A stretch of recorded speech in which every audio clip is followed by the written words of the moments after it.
Good evening, everyone. On behalf of the Education and Professional Development Committee, I would like to welcome you all to today's webinar entitled New York State Council of Health System Pharmacists Critical Care Mini-Series, Part 1. We are thrilled to have Dr. Jenny Shah presenting updates in pulmonary hypertension, what the ICU pharmacist needs to know, and Dr. Matthew Lee presenting gut instincts, navigating pharmacotherapy after GI procedures. Dr. Jenny Shah is a clinical pharmacy manager in the coronary care unit at New York-Presbyterian Hospital, Columbia University Irving Medical Center. Dr. Shah has been involved in initiatives by the New York State Council of Health System Pharmacists New Practitioner Subcommittee, including serving as a co-founder of the Mentorship Subcommittee. On the national level, she has worked collaboratively with pharmacists around the country as part of the Society for Critical Care Medicine, Clinical Pharmacy, and Pharmacotherapy Section Patient Safety and Communication Committees.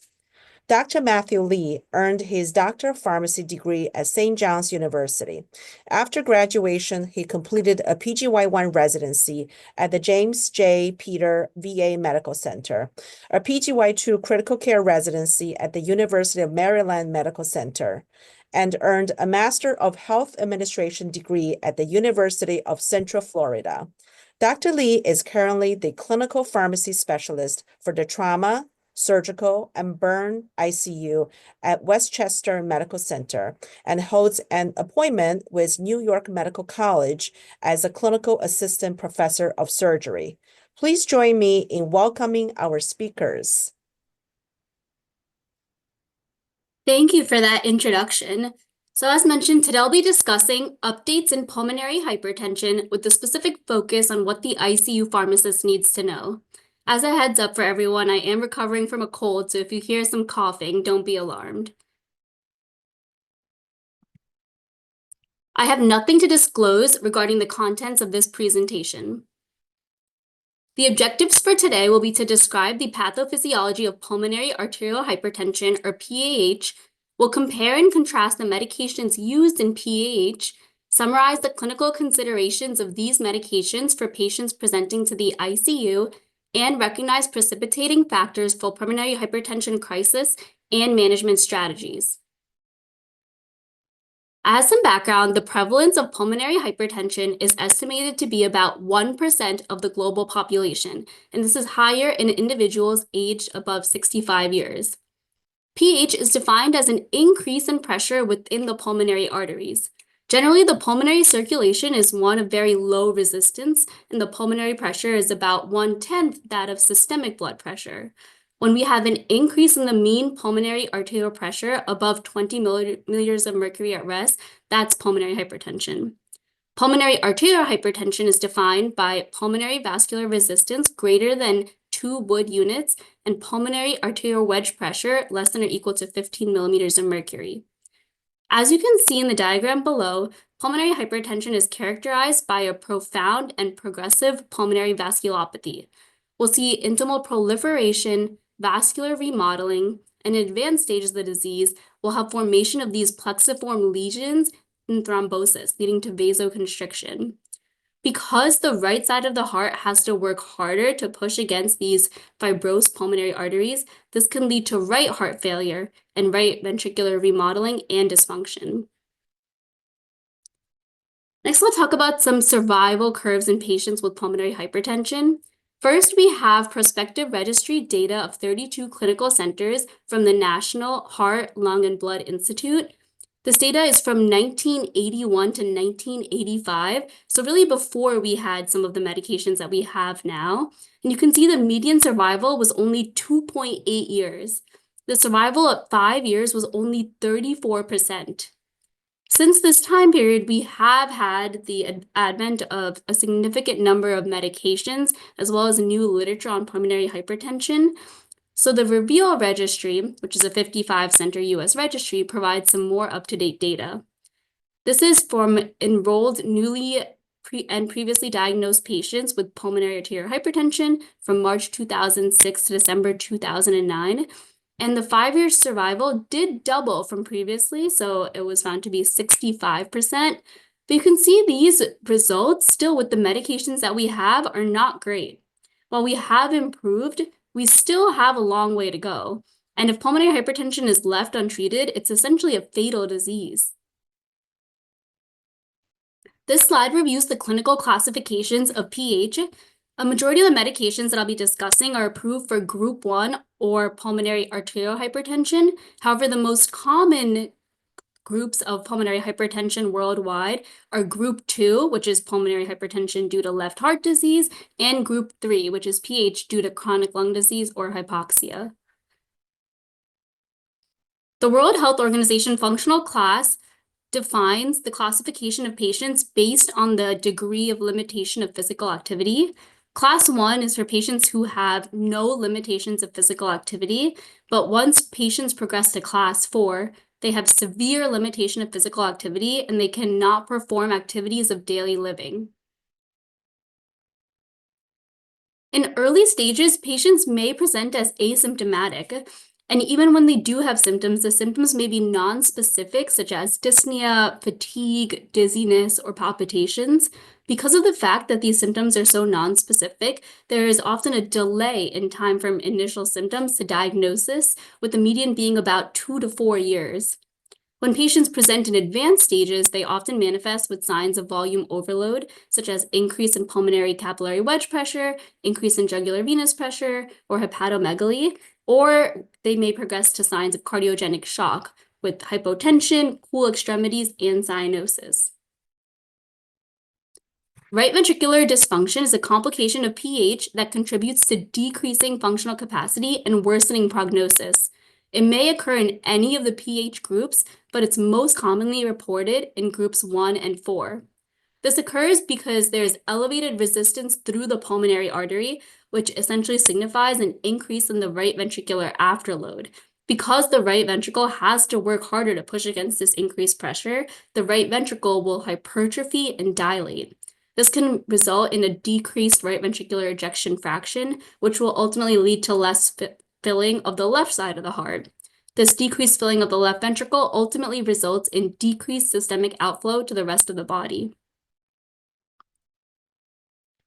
The goals for diagnosis are to raise early suspicion of PH and also identify underlying diseases and comorbidities.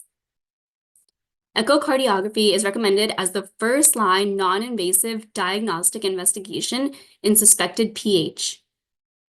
However, the gold standard for diagnosing PH is by right heart catheterization. This will allow us to clarify PH subtype and stage disease severity. In 2015, the European guidelines proposed this 3-risk stratification tool for severity and risk assessment in PAH. They evaluated a variety of different markers and classified patients into either low risk, intermediate risk, or high risk based on their 1-year mortality. Because of the fact that this is so extensive, since this time period, a variety of other risk assessment tools have been proposed, and I won't go into them in detail in this presentation, but the main prognostic factors that have been consistently shown to be indicative of prognosis, and despite what specific tool you use, are the WHO functional class, 6-minute walk distance, and the BNP and NT-proBNP. The main limitation of this 3-risk stratification tool is that the majority of patients, about 60 to 70% of patients, will be classified into the intermediate risk group. So it's really important to try to substratify these patients to identify which patients should be treated more aggressively earlier on, and to try to target those patients. So because of this fact, the simplified 4-strata risk assessment tool was proposed in the newest guidelines, and you can see that it substratifies the intermediate patients as either intermediate low risk or intermediate high risk. And again, the goal of this is to really try to target those patients who are intermediate high risk more aggressively earlier on. The overall goals for our patients is to achieve and maintain a low risk status. Other treatment goals overall are to alleviate symptoms, improve quality of life, prevent disease progression, and improve survival. When considering overview of management, there's two main buckets. There's general management, which I won't focus on for this presentation, but it includes factors such as exercise, supplemental oxygen, and anticoagulation in certain patient populations. And then there's targeted therapy, which will really be the focus of this presentation. This medication list is comprehensive, and I'll go through each class in detail over this presentation. So this leads us to our first polling question. Which of the following is true with regards to the levels of endothelin, prostacyclin, and nitric oxide in the body?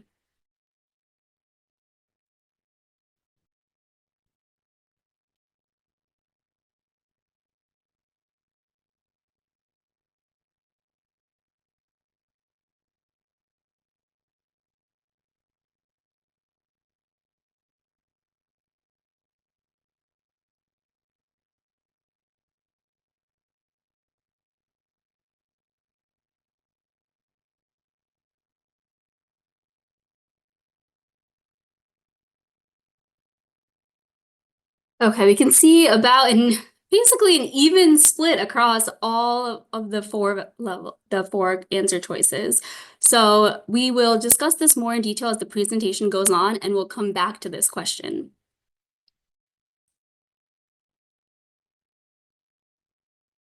The traditional medications that we've used for PAH have been working on three different pathways: the endothelin pathway, nitric oxide pathway, and prostacyclin pathway. In pulmonary hypertension, the levels of endothelin 1 are increased, which can lead to increase in vasoconstriction and proliferation. So the medications that we use will be antagonists of the endothelin pathway.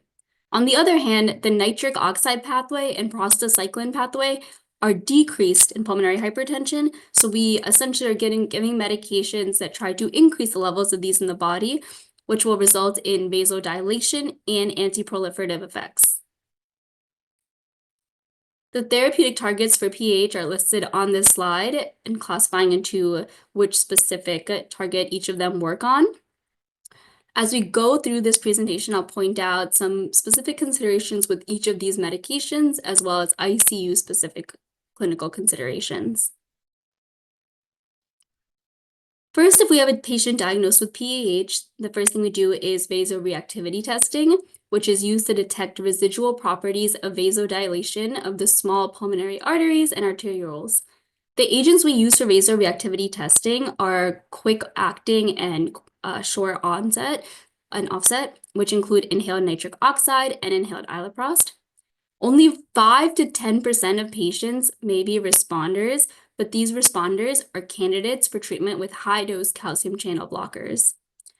A positive response is defined as a reduction in the mean pulmonary arterial pressure by at least 10 millimeters of mercury to reach an absolute value less than or equal to 40 with increased or unchanged cardiac output. So this leads us to our first medication class, which are the calcium channel blockers. They are only indicated in patients with a positive vasoreactivity test. They work by directly acting on vascular smooth muscle to produce vasodilation, and the choice of actual calcium channel blocker is based on the heart rate at baseline.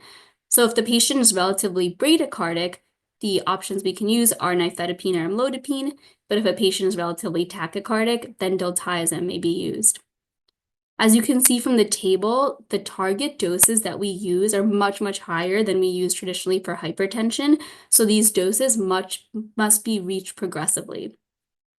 After starting a calcium channel blocker, it's recommended to reassess with right heart cath after 3 to 6 months of therapy, and if patients have an inadequate response at this point, that is a time when we would start adding on additional therapies for PH. The next medication class is the endothelin receptor antagonists. So as I mentioned, the endothelin receptor stimulation will result in vasoconstriction, and this vasoconstriction is mediated through the endothelin A and endothelin B receptors on the vascular endothelium and smooth muscles. Endothelin A is located primarily in the pulmonary vasculature, and the effect is muscular vasoconstriction and cellular proliferation. Endothelin B is located in both the pulmonary vasculature and peripheral smooth muscle cells, and the effect is inhibition of apoptosis of vascular smooth muscle cells. So our endothelin receptor antagonists block the action of endothelin from acting on these receptors, and this will ultimately lead to vasodilation and reduce cell proliferation.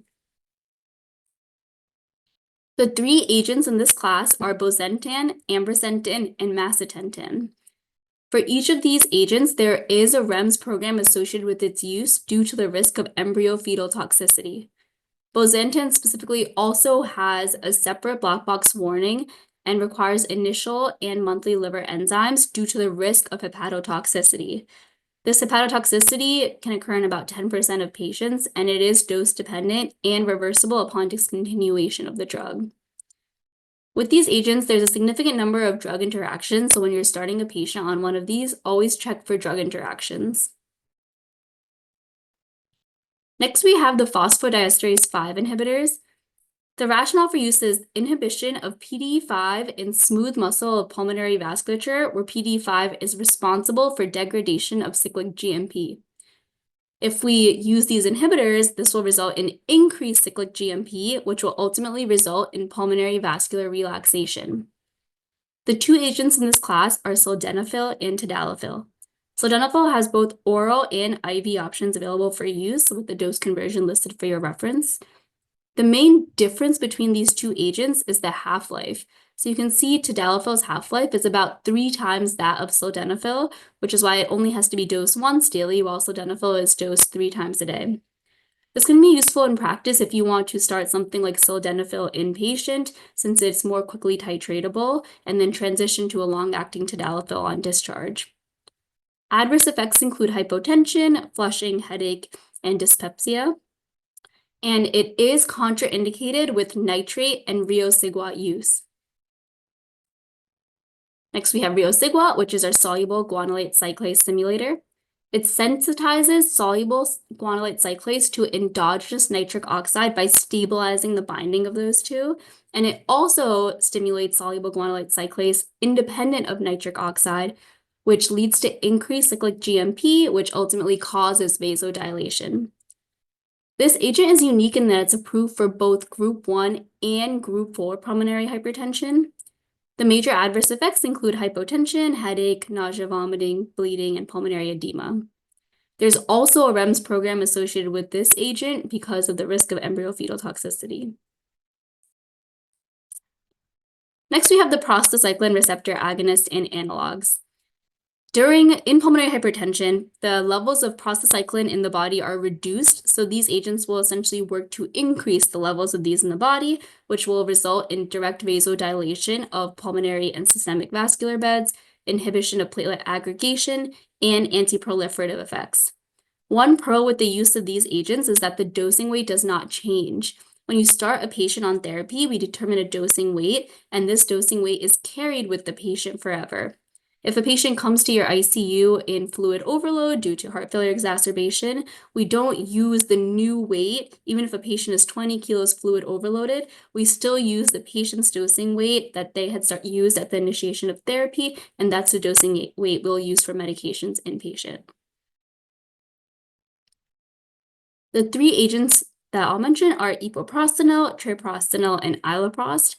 You can see that they come in a variety of different dosage forms. Treprostinil is available as IV, sub-Q, inhalation, and oral formulations. The major difference between epoprostenol and treprostinil are the half-lives. The half-life of epoprostenol is only 6 minutes, so it's really, really important to have a backup supply available because any interruptions in therapy can result in really quick decompensations. Treprostinil has a little bit of a longer half-life of 4 hours. The adverse reactions associated with these medications include hypotension, flushing, headache, jaw pain, nausea, vomiting, and these are the adverse reactions we'll monitor for as we up-titrate a medication on one of these agents. We also have selexipag, which is an oral prostacyclin receptor agonist. This agent activates the prostacyclin receptor, which ultimately leads to vasodilation. Headache can occur in a very large percentage of these patients, reported to be up to 65% of patients. Also, this agent is a major CYP2C8 substrate, so it's contraindicated with strong inhibitors. Because the prostacyclins have so many nuances with their use, I'll spend the next few slides discussing ICU-specific considerations. First, we'll discuss Tyvaso. So Tyvaso is the inhaled form of treprostinil. So it's available either as an oral inhalation or as a dry powder inhaler. You may come across a situation where a patient was stabilized on this medication outpatient and now is admitted to your ICU decompensated and mechanically ventilated. So the question is what to do about the Tyvaso. The inhalation system is not designed for use with mechanical ventilation, so there's a couple of different options. This should be discussed with the multidisciplinary team to see what really is best for your patient and minimizes risks of discontinuation or abruptly stopping this medication. One option is to transition to intravenous treprostinil. The major concern with this is that IV treprostinil will have more systemic side effects, so hypotension potentially, compared to the inhaled Tyvaso formulation. In some reports of this transition of Tyvaso to IV treprostinil, the way that this was done was 6 hours after the last inhalation of the Tyvaso. The patient was started on low doses of IV treprostinil, so 1 to 2 nanograms per kilogram per minute, and this was up titrated based on the patient's systemic response as well as the adverse effects. Another option is to use inhaled epoprostenol or inhaled nitric oxide. This may minimize some of the adverse effects of IV treprostinil. Or there is some data about continuing inhaled treprostinil using a vibrating mesh or jet nebulizers if these are available. There was one single case report I found that investigated the use of Tyvaso via tracheostomy, and you can see from this picture exactly how the adapters were connected, and this was done. But overall, the main thing to think about is that it really is a multidisciplinary discussion with the team to see what's best for your patient with continuing this medication or stopping it while the patient's mechanically ventilated and switching to an alternative. Treprostinil has a variety of different delivery options. The top two are sub-Q forms that are available. There's the Remunity pump as well as the CAD MS3 ambulatory infusion pump, and the bottom two are IV infusion pumps that are available. So first, let's talk about Remunity. This is only 2 inches in diameter, so patients may like this because they can just put it in their pocket, and it's very easy to be ambulatory with the use of this sub-Q pump. The CAD MS3 ambulatory infusion pump is actually not currently being made anymore, but you may see a patient if they were on this at home before it was the manufacturer discontinued it, and now they're admitted to your unit. It's important to be familiar with it. With the Remunity pump, you can only use brand treprostinil, but with the CAD pump, you can use either brand or generic. So that is one nuance to be aware of. If a patient was on either sub-Q or IV treprostinil at home and now they're admitted to your ICU, it is important to think about whether we should continue the patient's home supply or transition to an IV supply or the hospital supply. Patients in the ICU may have impaired sub-Q absorption, especially if they're extremely volume overloaded or they're on high-dose pressors. We may not be exactly sure how much of the sub-Q absorption is taking place. So in those situations, I do think it's safest to transition the patient to IV supply. But also, this needs to be a multidisciplinary discussion of what's best for the specific patient. Because prostacyclins are so nuanced and there's so many considerations with their use, I like to have a checklist for patients who are admitted on a home prostacyclin. First, as I mentioned, we must confirm the plan of whether to continue the patient's own supply or transition to hospital supply. Either way, we must have backup supply of the drug available at all times, especially for epoprostenol because it's so short-acting. If there's ever a situation where it runs out, the patient is at very, very high risk of decompensation. If the patient's using their own supply, we must have the necessary supplies, such as remotes, cassettes, batteries, chargers, whatever is associated with the specific pump.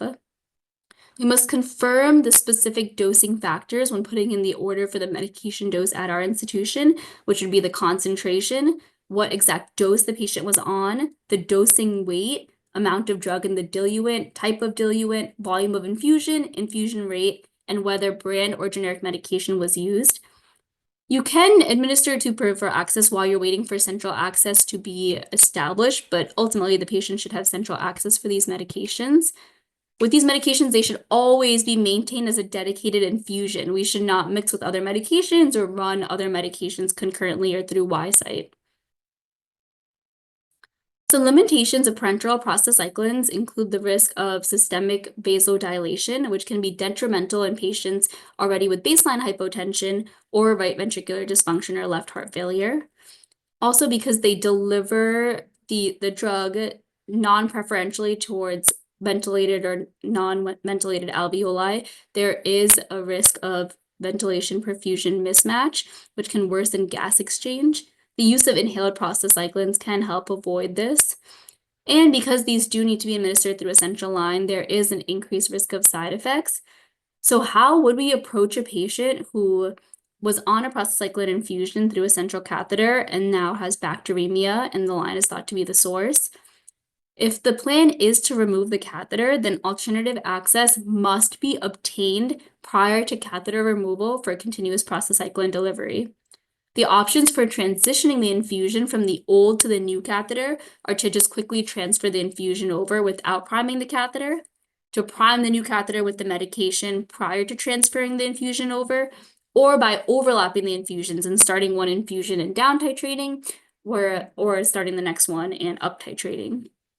I would say my preference would be if you are transitioning epoprostenol, given the short half-life, it would be safest to overlap the infusions to really minimize any sort of risk in which there is an interruption in the infusion. If you have something that's a little bit longer acting, like treprostinil, then in that situation, I'd be comfortable with priming the new catheter with the medication prior to transferring the infusion over. There's rarely a situation in which I'm comfortable quickly just transferring the infusion from the old to new catheter without priming, but that is an option if you feel comfortable. So I've mentioned repeatedly, epoprostenol should never be abruptly turned off. We must transition. If we're transitioning from epoprostenol to treprostinil, this provides an example of how to go about doing so. When we're transitioning sub-Q to IV treprostinil or vice versa, there is no overlap that's required, but it can be considered. Sub-Q treprostinil does have 100% bioavailability, so that allows for one-to-one conversion between the two agents. Next, the last agent I'll talk about is nitric oxide. It relaxes vascular smooth muscle by binding to the key moiety of cytosolic guanylate cyclase, which activates guanylate cyclase and ultimately leads to vasodilation. Inhaled nitric oxide is thought to be beneficial because of its systemic effects, and however, the clinical and financial impact has not really been well established. There were some studies looking at the use of this, especially in ECMO patients, and really there was no long-term clinical benefit with use of inhaled nitric oxide. So I would say the place in therapy is really for short-term use. You can have tachyphylaxis that occurs at 24 hours, and there is a risk of methemoglobinemia as well with prolonged infusions. These agents all have a multitude of drug interactions, even with other pH medications, but also with other medications. So this chart is here for your reference. I don't expect you to memorize it, but it's just important if you are starting a patient on a pH medication to make sure you run an interaction checker. The one I do want you to remember is that the use of riociguat in either sildenafil or tadalafil is contraindicated. So this brings us back to our assessment question. Which of the following is true with regards to the levels of endothelin, prostacyclin, and nitric oxide in patients with pulmonary arterial hypertension?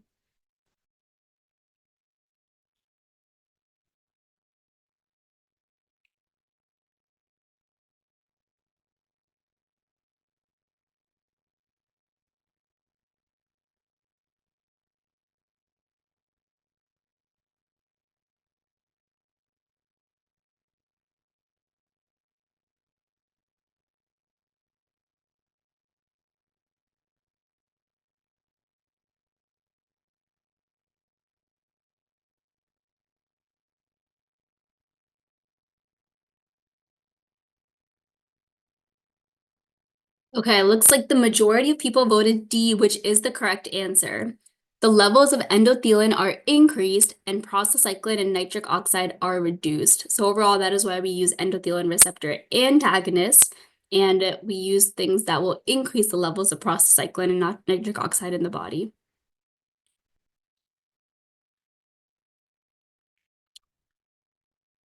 This chart provides a summary of the physiochemical and pharmacokinetic properties of our oral pH medications. So you can see on this slide that a majority of these medications undergo hepatic metabolism and renal elimination. This is really important to consider in our ICU patients because a lot of them do have compromised liver function as well as reduced renal elimination. So it may be necessary to dose adjust these medications if we do have a patient with either liver or renal impairment. So this brings us to our question of how does ECMO influence pH medication dosing? Unfortunately, the data for patients on ECMO receiving these medications is really limited. So we can try to extrapolate from the data of medications with similar pharmacokinetic properties in ECMO. So you can see all of these medications are highly protein bound, and some of them are extremely lipophilic, specifically macitentan, sildenafil, riociguat, and selexipag. And we know that lipophilic medications and highly protein-bound drugs are more likely to be sequestered in the ECMO circuit, which can result in decreased drug levels. So in these patients, we may need increasing doses of some of these medications. I would recommend to use short-acting medications, which can be more easily titratable. So for example, using things like sildenafil may be more quickly titratable than tadalafil, and epoprostenol can also be rapidly titrated based on effect. There was one case series of 8 patients receiving pH medications while on ECMO support.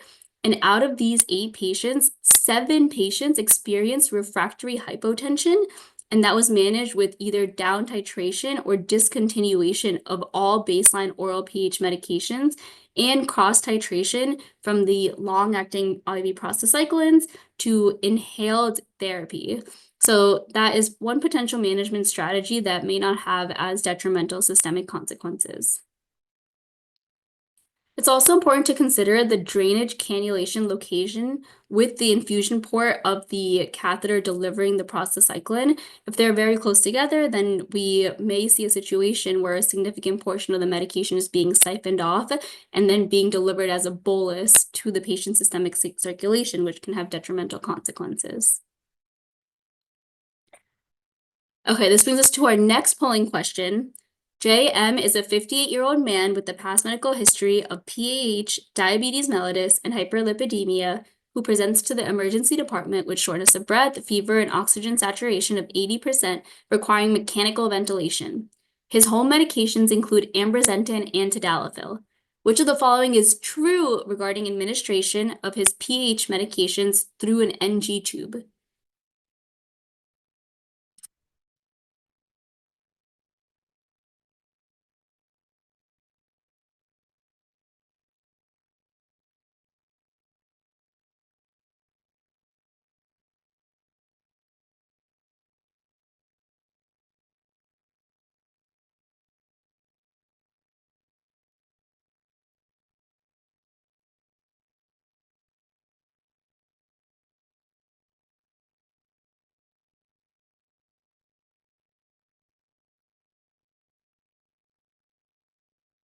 Okay, the majority of people voted for answer choice D, which is that only tadalafil can be crushed and administered through an NG tube.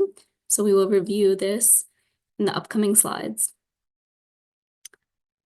So many of our patients in the ICU may be mechanically ventilated or have some other contraindication to oral intake and may require NG tube placement. So it's important to know what exactly we can do, what options we have for our oral pH medications.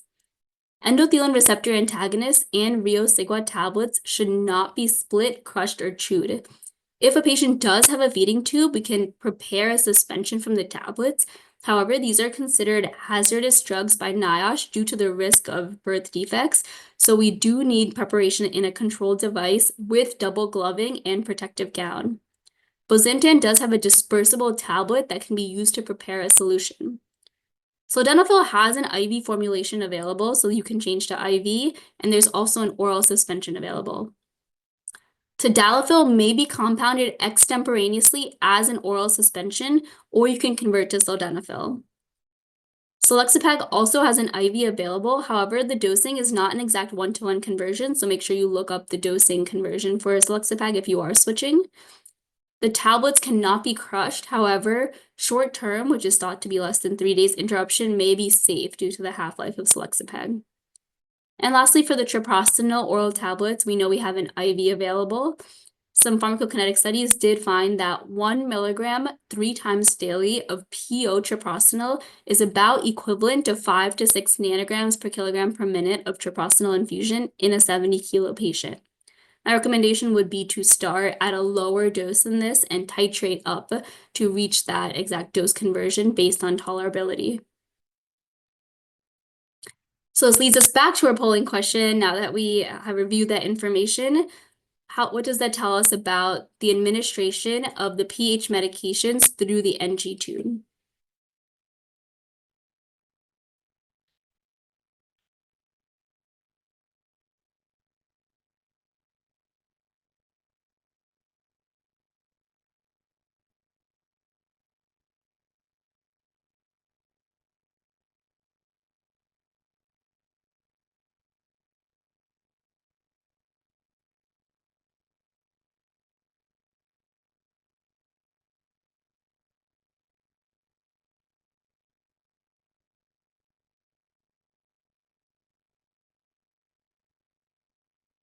Okay, it looks like the majority of people voted for A, which is that both ambrisentan and tadalafil may not be crushed and administered through an NG tube, and that is the correct answer. The second most common was D, which is tadalafil can be crushed and administered. So tadalafil cannot be crushed, but there is a suspension formulation available. We can also switch to sildenafil, as I mentioned, which is a much quicker half-life, so it may facilitate more rapid dose titrations. When starting pH medications, patients do require close initial monitoring for tolerability and adequate response. Also, these are very complex medications, so we must ensure that patients are well educated on each of these medications and are set up to receive therapy outpatient. When selecting initial therapy, we must consider functional class, the data for these agents, adverse effect profile, and the method of administration of these agents. And if patients do have a positive vasoreactivity test, you can administer high-dose calcium channel blockers initially.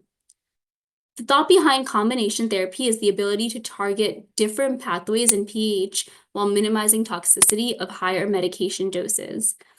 So this leads us to our first trial, which is the initial use of ambrisentan plus tadalafil in PAH, also known as the AMBITION trial.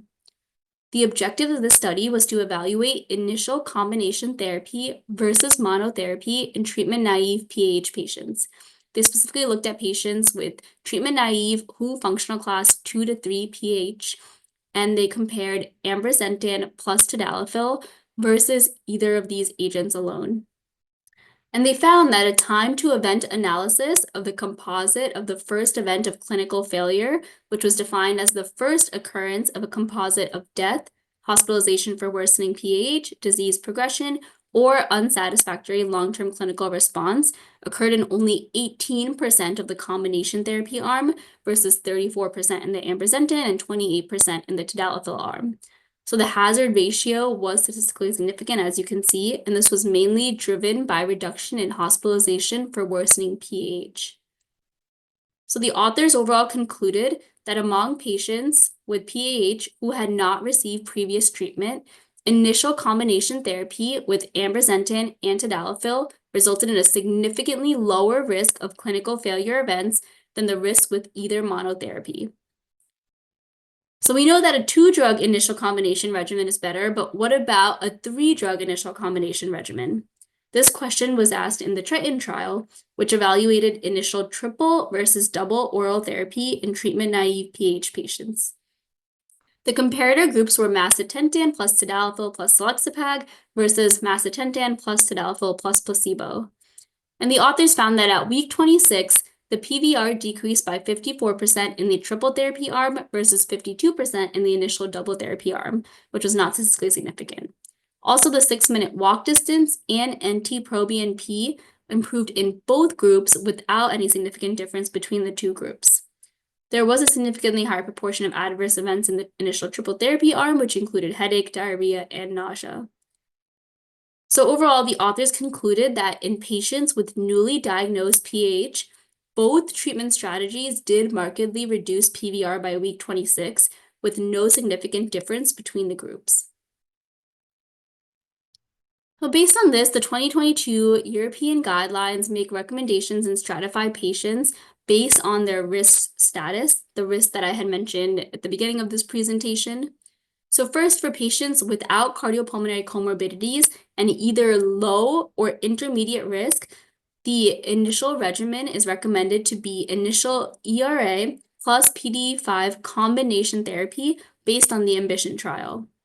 For patients who are high risk, it's recommended to do this combination therapy and then also add on an IV or sub-Q prostacyclin. The choice of prostacyclin depends on a variety of different factors and must be a component of a multidisciplinary discussion as well as discussion with the patient on their long-term preference. So for example, treprostinil may be preferred long-term for patients just because it is available as a sub-Q option and it is small and easily portable and may help with improved quality of life. However, in the ICU setting, if we are titrating the medication and we want to see the effects quickly, we may start with something like epoprostenol, where we can titrate much more rapidly, and then ultimately long-term transition to treprostinil, since there are such a variety of different dosage forms available. And then there is the option to ultimately transition even to oral treprostinil if the patient has improved hemodynamics. This is similar to what I mentioned on the previous slide of really how we choose the specific regimen, upfront combination therapy, and then for high risk, we do combination therapy plus either IV or sub-Q prostacyclin. The next therapy I'll be mentioning is actually a new agent that was recently FDA approved called sotatercept. This agent is a recombinant fusion protein that has the Fc domain of human IgG linked to activin receptor type 2A, which is a ligand trap for TGF-beta. TGF-beta is thought to cause proliferation and prevent cell death that ultimately contributes to pulmonary vascular remodeling. So the thought is if we trap TGF-beta, this will prevent proliferation and allow for cell death, which will minimize inflammation. So overall, sotatercept works by preventing uncontrolled cell proliferation. It promotes apoptosis of abnormal cells in the pulmonary vasculature and helps minimize inflammation. This actually results in reversing vascular remodeling of the pulmonary blood vessels. This is really, really unique, and it's a novel mechanism because it's really the first drug in class to target the mechanism underlying the structural changes in the blood vessels. So sotatercept was shown in the PULSAR trial, which was its phase 2 trial, to improve pulmonary hemodynamics, serum levels of NT-proBNP, and 6-minute walk distance. And this led to this phase 3 STELLAR trial, which was a multi-center, double-blind, randomized placebo-controlled trial to evaluate the efficacy, safety, and adverse event profile of sotatercept in combination with stable background therapy in adult patients with symptomatic PAH. They evaluated 323 patients in WHO functional class 2 or 3, and the dose they used was 0.3 mg per kg, which was escalated to 0.7 mg per kg at 3 weeks, and they were treated for 24 weeks. The authors found that the change from baseline at week 24 in the 6-minute walk distance was 40.1 meters in the sotatercept arm and negative 1.4 meters in the placebo arm. Patients that were meeting all 3 criteria of the multi-component improvement endpoint at week 24 was almost 40% in the sotatercept arm versus only 10% in the placebo group, which was statistically significant. There were high rates of adverse events reported in either group, but the main side effects to be noted with sotatercept were epistaxis, telangiectasia, and dizziness.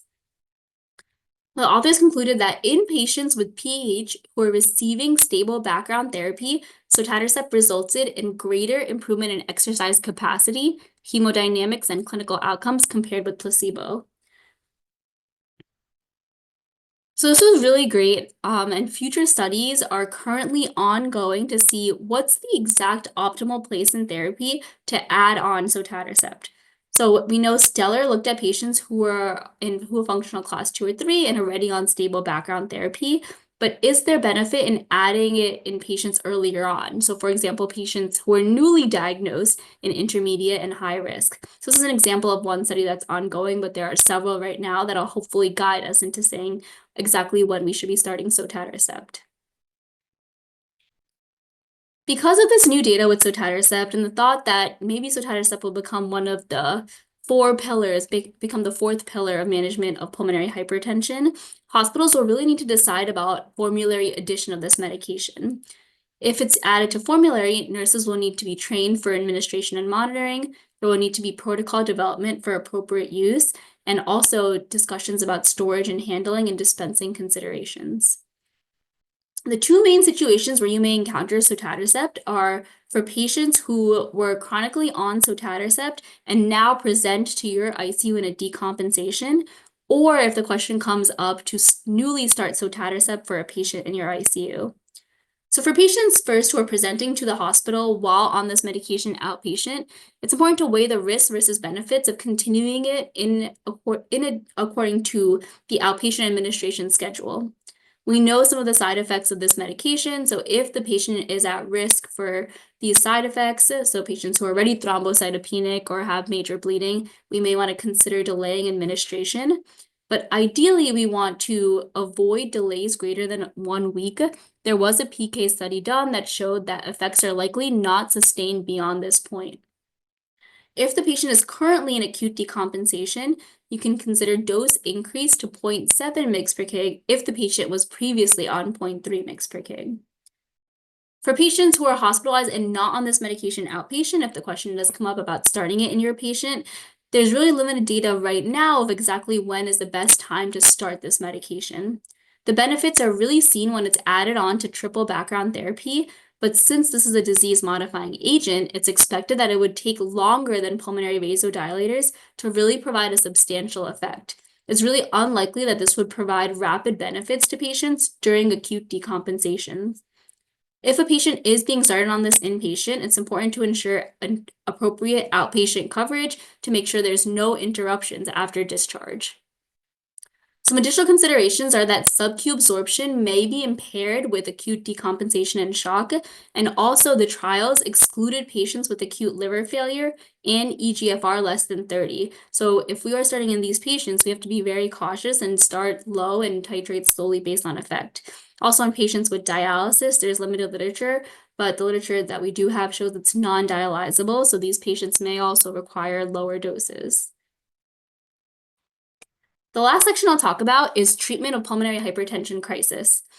Patients may present with right ventricular overload and failure, signs of hypotension and shock, and supraventricular arrhythmias. So the goals for these patients are to reduce pulmonary vascular resistance, resolve hypotension, and avoid tachyarrhythmias.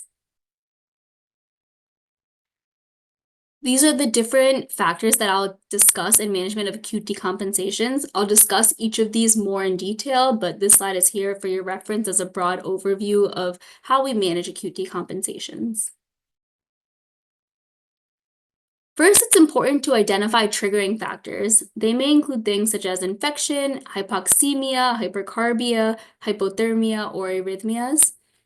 It's important to know that in about 40% of cases, there is no triggering factor, and those cases are really associated with a high mortality, up to 60%.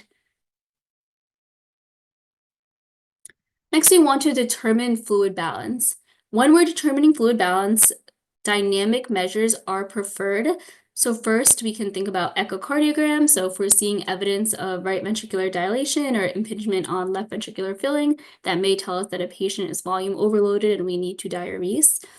Also, we can consider pulse pressure variability, the use of passive leg raising, and stroke volume change with fluid challenge.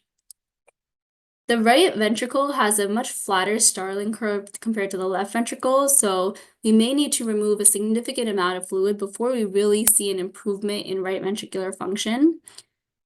However, we have to be careful to not decrease the preload too much through overdiuresis.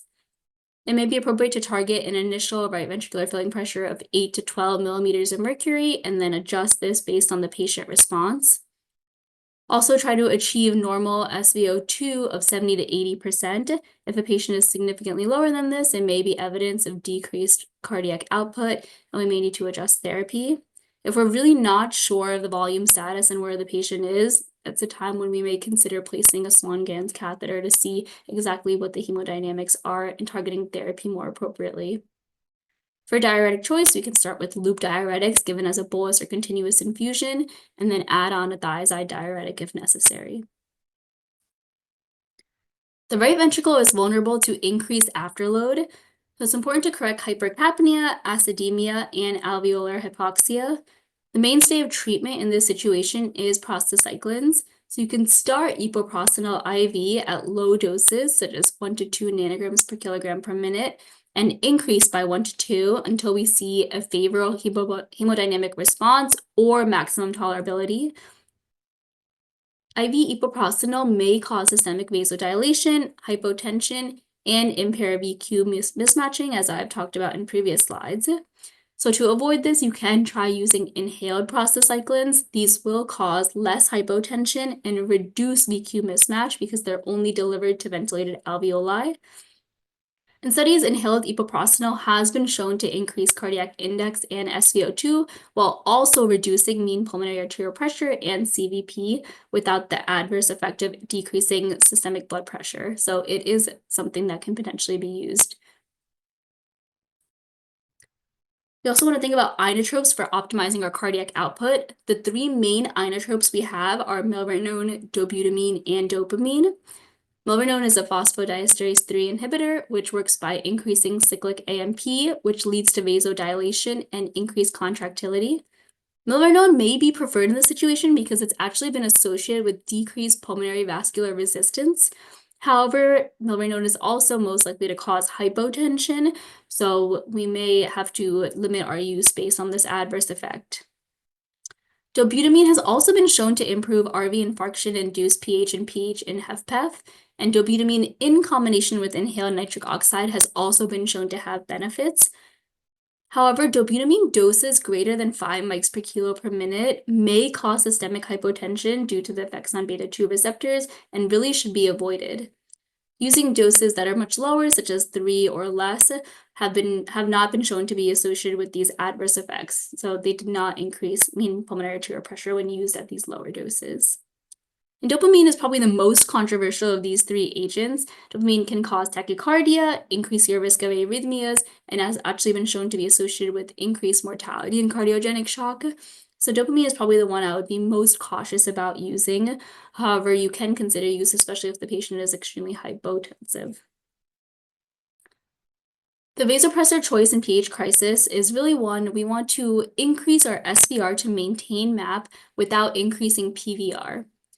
Norepinephrine, which is our most common pressor we use for all other types of shock, does cause systemic and pulmonary vasoconstriction through alpha-1 stimulation, so it can increase both SVR and PVR. However, low doses, so 0.5 mics per kilo per minute or less, have been unlikely shown to impact PVR. There's also slight inotropic effects, which can increase RV contractility and increase cardiac output. Phenylephrine is probably the most controversial vasopressor in this situation. In patients with chronic PH, it does increase SVR, PVR, MAP, and mean pulmonary arterial pressure. And at high doses, it can decrease cardiac index. So there's thought that it can have deleterious effects on right ventricular function and cardiac output. So it's recommended to avoid use of this agent. And last, we have vasopressin. Vasopressin does exert its effects through the V1 receptors. It does cause systemic vasoconstriction, and there's a thought that at low doses, it can cause selective pulmonary vasodilation, which can result in decreased or preserved PVR. There's conflicting information regarding its pulmonary vasodilatory role and effects on RV function, but at higher doses, it does seem to produce vasoconstriction. So typically, I would recommend using either vasopressin or low-dose norepinephrine as the vasopressor of choice during PH crisis. Also, it's important to think about if a patient is significantly hypotensive, to consider the risks and benefits of continuing the baseline pH medication, since the majority of them do have the adverse effect of causing or contributing to hypotension. Oftentimes in this situation where a patient is profoundly hypotensive, we will hold these medications. Also, our IV prostacyclins can contribute to systemic vasodilation and hypotension. So in that situation, it may be better to dose reduce or transition to inhaled agents that do not have these adverse effects. And last, I'll discuss arrhythmias. So supraventricular tachycardias are the most common arrhythmia in pulmonary hypertension, and they are associated with impaired right ventricular function, clinical deterioration, and increased mortality. For these patients, we should prioritize rhythm control, and you can do electrocardioversion or ablation therapy. The sinus rhythm should be maintained using antiarrhythmic drugs, but we really want to avoid anything that's a negative inotrope, so our beta blockers and even initially amiodarone. Bradycardia and pH is also highly associated with cardiopulmonary arrest, and oral anticoagulation should be given for all patients with SVTs. In conclusion, the management of pH does require understanding of the pathophysiology of the disease process and the specific medication targets. RV dysfunction is an independent predictor of survival in pH, so we really want to avoid RV dysfunction. Sotatercept is a novel therapy and the first in class of medications that really targets the mechanisms underlying the structural changes in blood vessels, so you may be seeing this more in practice. And data regarding the use of pH medications in critically ill patients is generally limited, but decisions to initiate and discontinue therapy should be made with careful consideration with the multidisciplinary team approach. That concludes my presentation. I'm happy to take questions at this time. Thank you, Dr. Shah, for that wonderful presentation. So at this time, I'd like to invite our audience to type in your questions in the Q&A. Dr. Shah will be happy to answer them. While we're waiting for the questions to come in, I do have a question.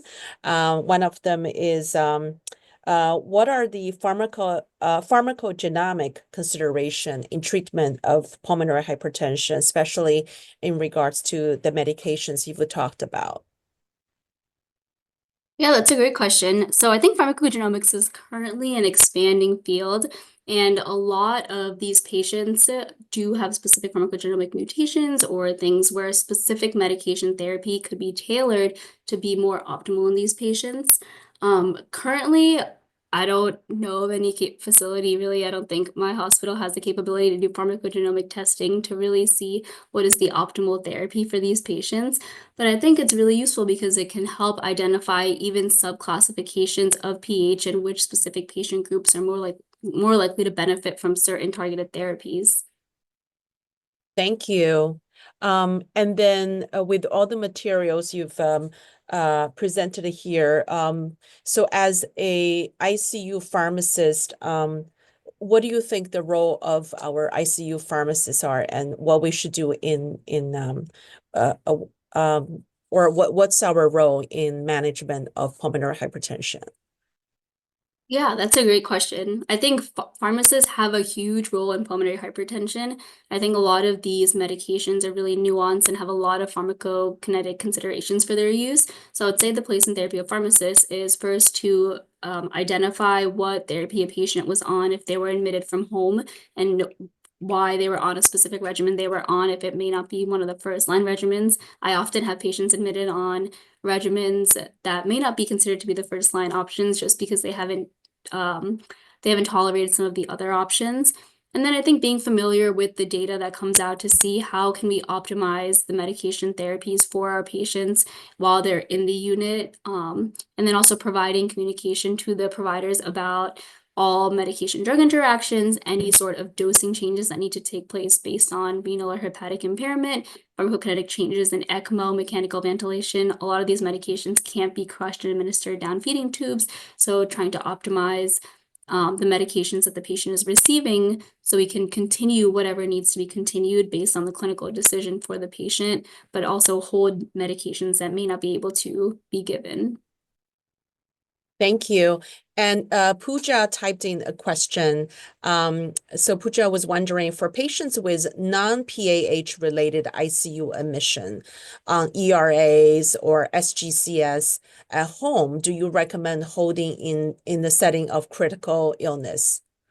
I think it depends on the situation and what the patient is presenting with. If the patient is very clinically unstable, maybe hypotensive, decompensating in the setting of shock, I do recommend to hold in that situation. However, if it's a patient where maybe they're being treated for sepsis, they're on de-escalating doses of vasopressors, and we're worried that holding these medications may trigger a pH crisis, then I may continue just monitoring for adverse effects or even continue at a reduced dose monitoring for adverse effects.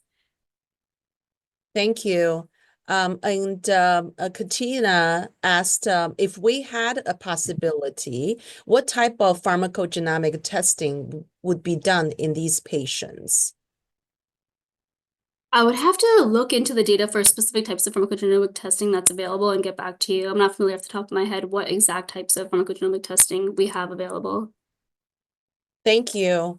And Hui also asked, I often see patients cross-titrated across different agents, for example, Remodulin and Selexipag.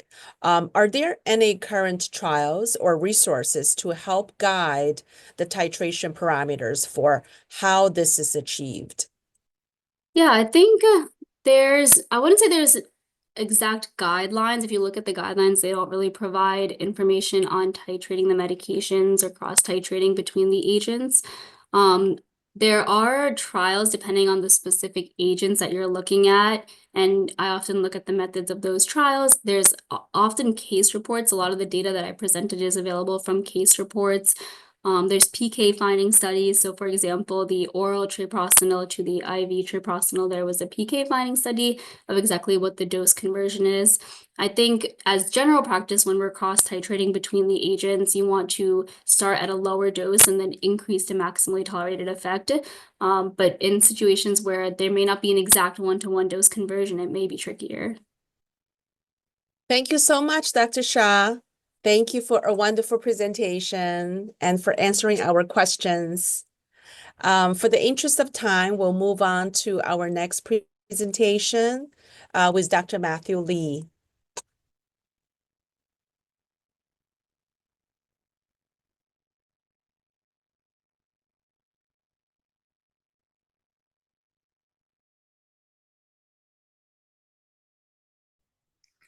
Okay. Good evening, everybody. Thank you all for tuning in on this Tuesday evening. I just want to preface that the reason why I decided to do this talk is because in my field, in the trauma and surgical ICUs, I see a lot of patients going through some really significant procedures, sometimes where all of their small bowels removed, whether it's due to trauma or due to an obstruction. And in a week's time, we talk about like, oh, can we give XYZ oral medications? And then I think, doesn't that change? Why are we assuming that everything is normal? And I think this is an underappreciated area of our practice. So it's my pleasure to be able to talk to you a little bit about my findings and some general principles that can help guide us if you are in a practice setting in which you encounter these kinds of patients. I don't have any disclosures, but I will be talking about some off-label uses and dosages of medications. So first up, we're going to look at the anatomy. So the human GI tract is basically one long tube. We're going to talk about the highlights of each component. Afterwards, we're going to look at what happens when you alter any part of that anatomy. And we do a lot of procedures, whether it's elective or emergent, that will have an effect on the anatomy. We're going to look at some pharmacotherapy associated with how to manage any of the complications that happen after the procedures. And also what happens to drugs after these procedures and what can we do to anticipate them and really optimize care in that setting. And lastly, we'll tie it all together with the patient case. So this is the GI tract, or the digestive system, as you will. And like I said, it's really just one long tube from the mouth all the way down to the anus. And it starts with the mouth or the salivary glands. This is just a small component of our talk. I just want to bring it up for completeness sake.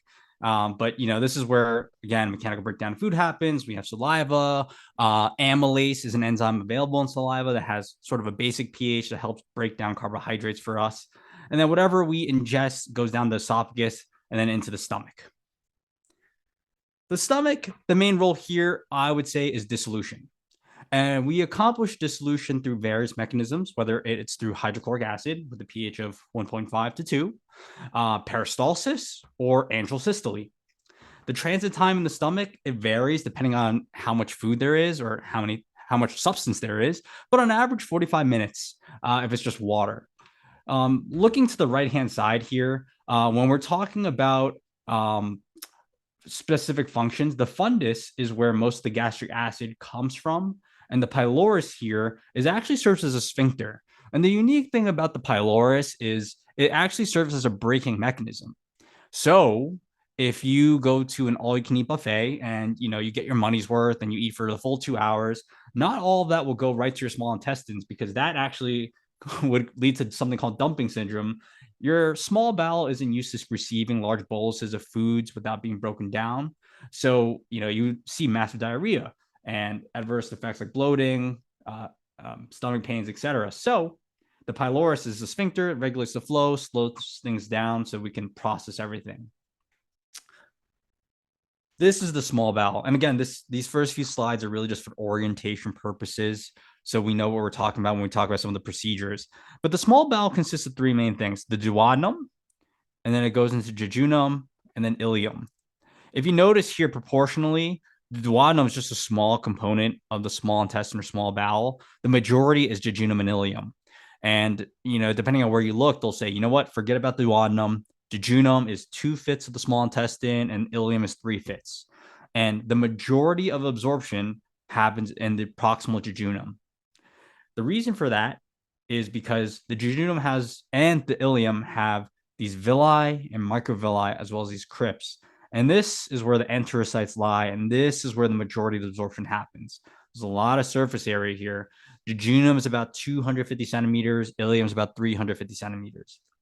But on top of absorption, there's a lot of transport and metabolism. I have a slide dedicated for transport, but for metabolism, as pharmacists, we think, okay, CYP enzymes in the liver metabolizes things, it undergoes phase 1 reactions, helps break down foreign substances, toxins, medications, etc.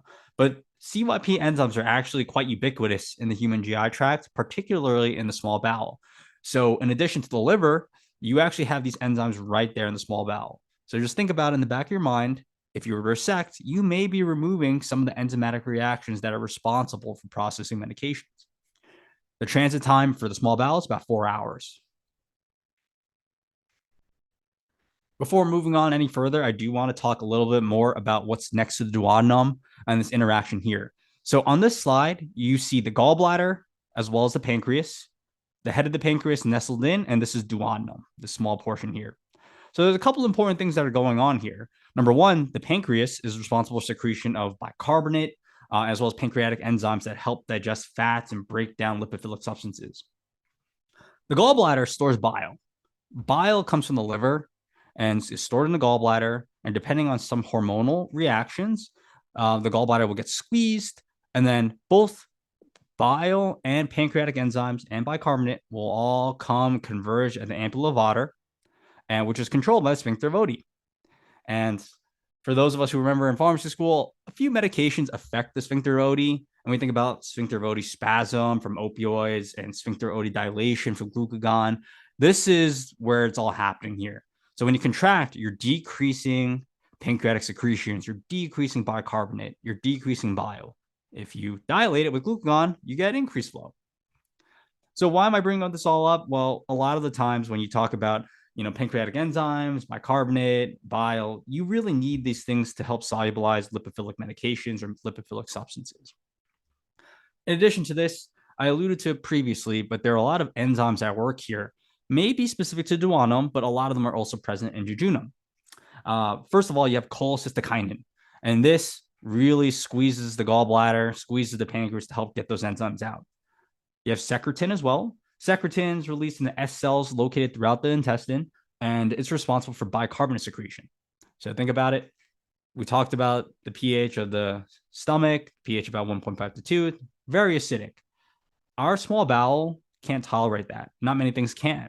So our body's very smart and has these hormones in place to help secrete bicarbonate to sort of neutralize that.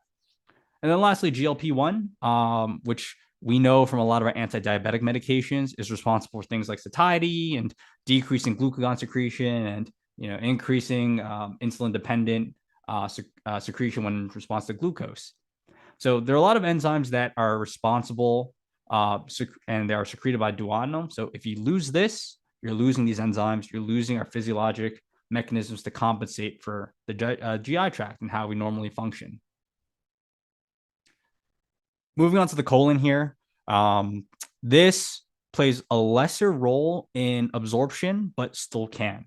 It's composed of a few components. It starts here at the cecum, goes to the ascending, the transverse and descending, and then sigmoid colon into the rectum and anus here.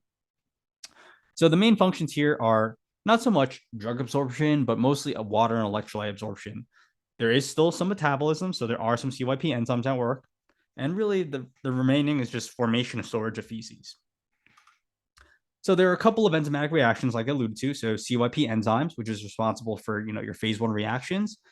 And then you have these UDP glucosyltransferases and sulfotransferases. And these are responsible for your phase 2 metabolisms. Contrary to what's available in the small bowel, you really don't have the same depth of the crypts, the villi, and the microvilli that you have in the small intestine. So absorption is reduced. On the flip side, you also have increased P glycoprotein. So this is an efflux pump. So instead of allowing drug to diffuse across the epithelial membrane into the central compartment, this pump actually effluxes it back into the intestinal lumen for secretion. And it also has about 30% reduced membrane permeability compared to the small intestine. Okay, this should be a very familiar topic for the group and the audience here, and this is first pass metabolism.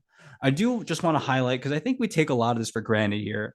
What usually happens is you have substances that diffuse across the epithelial membrane and the lumen of the small intestine, and it goes across into the portal vein, which undergoes metabolism in the liver.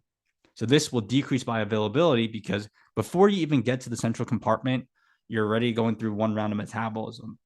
And a lot of organs feed into the portal vein. You have the gallbladder, the spleen, the pancreas, the stomach, both small and large intestines as well. And the diagram on the right really highlights all the vessels that work in the venous system for the portal vein. The reason I bring it up is this. When you have a surgical patient, and you have any kind of resection, you're essentially decreasing not only the surface area available for absorption, but you're also decreasing the amount of time allowed for first pass metabolism. So if you decrease first pass metabolism, you're essentially increasing bioavailability. So more active drug is available. Okay. Just want to comment a little bit on the different types of absorption. And we're going to get deeper and deeper into the rabbit hole here. So please just stay with me here. There are different types of ways things can diffuse or get absorbed. The first one is the transcellular route. So think lipophilic drugs. They can go across membranes pretty easily from the gut through the enterocytes located on the epithelial linings into the blood. Sounds good? Then you have the paracellular route. And this is really reserved for these small hydrophilic molecules. They actually go in between the enterocytes through the tight junctions instead. Then you have active influx pumps. These are things like the SGLT1 and PEPT1, and also active efflux as well, something like PGP. So a lot of different mechanisms are in play of how drugs get absorbed. The majority of the talk and the philosophical way of managing these patients will come down to transcellular and paracellular. But I just wanted to point out that all these mechanisms are available here. Okay. So I'm going to preface that this is my PTSD slide. So again, just bear with me here. There are different pHs throughout the GI tract. Starting from kind of basic because of amylase, you're looking at your oral cavity, pretty neutral, maybe a little acidic. Then you go into the stomach, super acidic there. And then it sort of becomes more basic, more alkaline due to the various things we talked about, whether it's the bicarbonate secretion, whether it's bile, So it's more tolerable for the rest of the GI tract to tolerate and to process. Well, why does pH really matter? Well, you look at our drugs. A lot of the drugs we have are either weak acids or weak bases, and they all have pKa's. And this is a part where we're all probably rolling our eyes. pKa is essentially the pH at which 50% of the drug is ionized. And then good old Henderson Hasselbeck here will tell you that weak bases in a basic environment will most likely stay in its unionized form because there aren't many protons around. And the opposite's there when you have a weak acid in an acidic environment. It doesn't really want to donate its proton because there are plenty of protons available. So that's basically that. What's the significance, you may ask? Like, why are you looking back at, Gen Chem? Well, because ionization is important for diffusion as well as bioavailability. So when something is ionized, yes, the water solubility will increase, the dissolution will increase because you now have active charges to interact with water. But now that you're ionized, you diffuse less readily across membranes. And it's ultimately this diffusion across membranes that will impact your total bioavailability. So unionized drugs in the unionized form will have increased diffusion, whereas your ionized, you'll have less. And when you think about it, a lot of the alterations we do when it comes to procedures and resections, you may have alterations in pH, and that may change the degree of ionization for a lot of the medications we deal with. So there's no, again, pH based on the characteristic of a drug may impact ionization, and the more ionized you are, the less diffusion you have. Okay. Thanks for bearing with me there. Lipophilicity is another important component. And this was touched upon in the previous presentation when we looked at kind of what gets sequestered in ECMO, and we said it's the lipophilic drugs that get sequestered. So this is exactly what log P is. Log P is essentially the logarithm, the base 10 logarithm of the partition coefficient, which is K. All it's saying is, what is the ratio of the concentration in octanol versus water? The more your drug concentrates in octanol, the more lipophilic it is. The more concentration in water, the more hydrophilic it is. So you take the ratio, you take the log component of it, so it's more manageable to look at when you graph it out. And here's some common examples. We have lipophilic drugs like fentanyl, midazolam. You have a positive log P. So clinical implications, well, if you want to talk about ECMO, these drugs are more likely to be sequestered in the circuit, but also they're lipophilic, so they have more membrane penetration. You think about fentanyl, the classic teaching as well, it likes lipophilic tissue, so it's going to accumulate in your adipose tissue. Whereas drugs like vancomycin, gentamicin, and the other aminoglycosides, they have a negative log P value because it's more hydrophilic. So you do have more plasma dissolution, but you have a lower volume of distribution and overall diffusion. All that to say, the pharmacokinetics of drug absorption in this setting are highly, highly variable. And there are a lot of things that come into play here, not just the patient-specific characteristics like age, sex, and the disease state, but when you get to the nitty-gritty of things, I alluded to it before, we're thinking about things like pH of where you are in the GI tract, what influx transporters are available, what efflux transporters are available, what kind of CYP enzymes or UGTs or sulfotransferases are available. These are all things that have high genetic variability. Things like CYP3A4, we know there's about 100-fold patient intervariability from person to person. So these are all things that I think are very underexplored, and it's definitely a future area for additional research to really understand, what are the implications for the things we're doing here. And this is really just to highlight again what's available in the GI tract and what we're dealing with, whether it's an efflux pump, CYP enzymes, or it's an uptake receptor. I did want to touch very briefly on some special populations. So if you look in this box first, we're looking at neonates and patients less than the age of 2. So it's been found that these patients specifically have increased CYP 1A2 and 3A4 activity when they are formula fed. Now, we don't know if that's because formula feed has an inducer or if breast milk has an inhibitor, but just know that if there is formula feed in the GI tract interactions, they have increased metabolism. If you look at all these patients across the board, whether it's our younger patients or pregnant patients or our geriatric patients, they all have increased gastric pH, and they also have delayed gastric emptying and slower intestinal transit time. So we already touched upon the interactions of gastric pH and sort of dissolution and diffusion, but some drugs do require an acidic pH for optimal absorption. These are things like iron or calcium carbonate.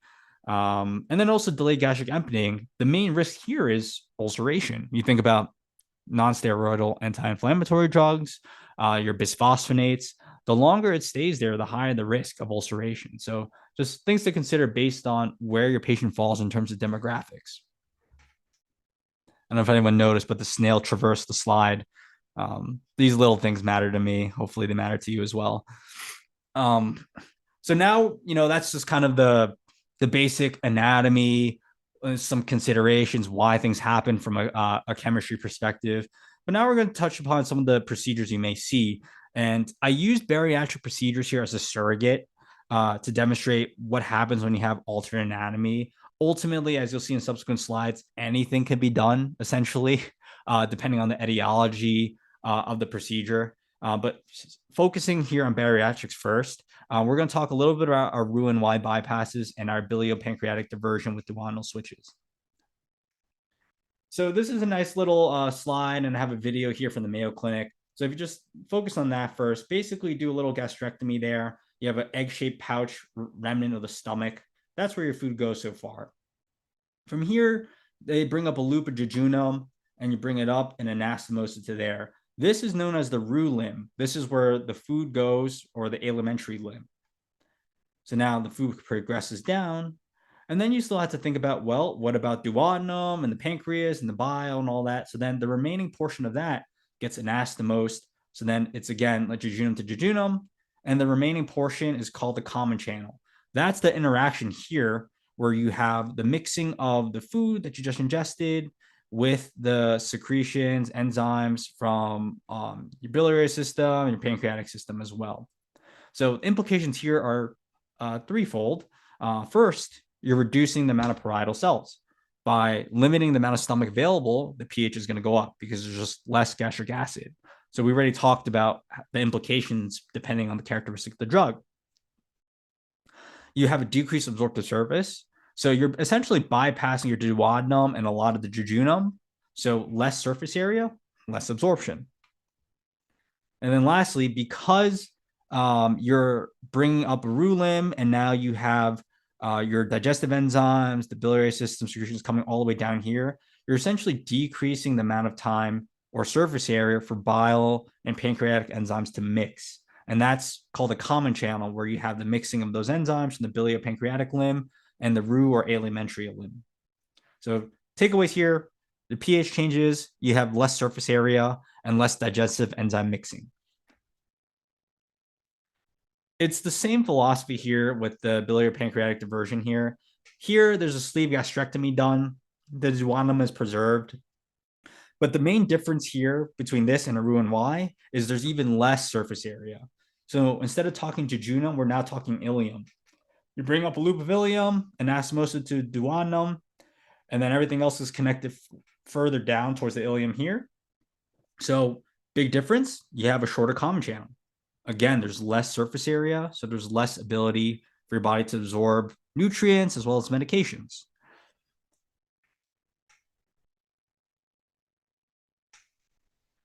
Pancreaticoduodenectomies. This is what we commonly refer to as a Whipple. This is a great image from the Mayo Clinic again. And basically they're showing this. You're resecting duodenum. Because of the proximity of the duodenum here to the head of the pancreas is often resected as well.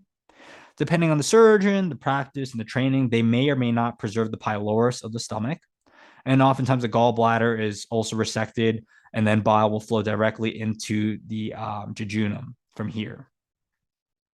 So some implications when you do such an extensive procedure as a Whipple, you get decreased bicarbonate secretion because you're losing the head of the pancreas. If you do lose the pylorus, you're losing that braking mechanism we talked about in the beginning of this presentation. So now you have boluses of food going directly into the small intestine, which is not used to tolerating such things, whether it's the acidity or just the sheer volume of it. And by resecting duodenum, you're also losing the sphincter vodi. So then you have decreased you have decreased regulation of bile flow into jejunum.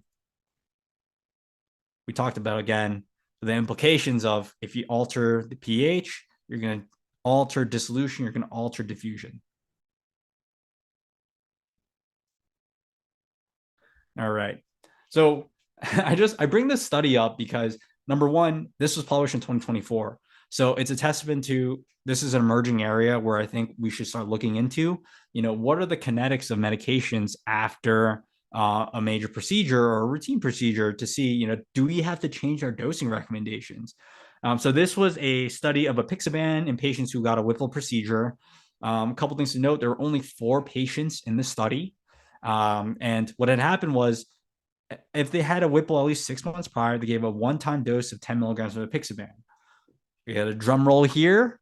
There was no difference.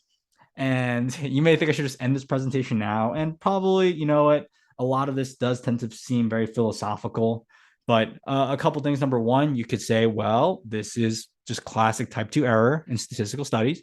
You only had 4 patients, not enough to detect a difference. Fair. The other thing is maybe our body's very smart and we're compensating for the loss of duodenum. If you think about Whipple specifically, based on the anatomy we just saw, there's really not much lost. I mean, the duodenum, again, is just 25 centimeters of small bowel. You still have a good 500 to 600 left. So maybe that's perfectly fine and enough to compensate where you don't have any significant changes. All that to say, this is an emerging area, and this is just in Whipples. What about Roux-en-Y's? What about, your hemicolectomies? So there's a huge area where we can, keep looking into to see what are the actual PK changes. Enterohepatic recirculations. I do need to talk about this here. This is important because a lot of the drugs we give, if you look at the pharmacokinetic studies, drugs that undergo enterohepatic recirculation, you'll see 2 peaks or a second bolus of, or a second spike in that AUC. What happens is drugs re-enter the duodenum for a second round of absorption after going through the liver. So if you remember back to our slide about first pass effect and the metabolism, a lot of blood through the venous system through various organs will get drained to the portal vein and into the liver. Once you're into the liver, the fate of the drug, there are a few choices here. If you look here at this diagram, the purple sphere is the drug. It could either go enzymatic biotransformation into this little orange wedge-shaped thing. It could go active secretion back into the central vein. This goes into the central circulation into your inferior vena cava for systemic absorption. Or the hepatobiliary secretion portion of this, it gets secreted into the biliary system. And then from the biliary system, we remember it goes to the gallbladder and then into duodenum. So then, hey, look, it goes back through the small intestine for second round absorption. If anyone here is in the EM world or has dealt with overdoses before, you'll know that certain medications, the activated charcoal window for effect is not necessarily 1 hour, but you may get away with a prolonged interval to administer your multi-dose activated charcoal, drugs like digoxin, apixaban. And the reason is because of enterohepatic recirculation. And this diagram here, to feed some more of the trauma and the stress of pharmacy school, simply just outlines the interaction here. So you have the gut into the central compartment, to your hepatocytes, to your biliary system, back to the gut. The gut can go directly into the hepatic system, as we're showing here, and then it goes to the bile into the gut. So all that to say, drugs that undergo enterohepatic recirculation do have the opportunity to have increased absorption. And these are some of the drugs that do undergo significant enterohepatic recirculation. There are a couple of characteristics. I mean, the first thing is you can always look up if a drug will undergo enterohepatic recirculation, whether you look at the primary literature, the PK studies, or on ChemPub. But the other way you can do it is, there's some predictors. So number one, does this drug have polar groups? A lot of the receptors involved in biliary secretion will end up having some sort of polar group. What's the molecular weight? Drugs that undergo enterohepatic recirculation typically have a larger molecular weight, about at least 300 Daltons. And then lastly, what's the lipophilicity? Drugs that undergo enterohepatic recirculation typically are lipophilic with a log P of above 2. So this is me sort of blending in a lot of the concepts we had earlier to sort of predict what drugs may have increased absorption secondary to the biliary system. The implication here is if you knock out the biliary system or alter it, you will have altered absorption with drugs that require or depend on enterohepatic recirculation.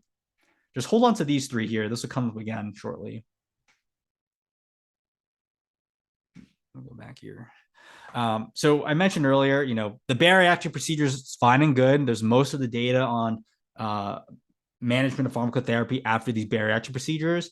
But in my world, and I imagine in your world as well, resections, anastomoses, these all happen for a variety of reasons.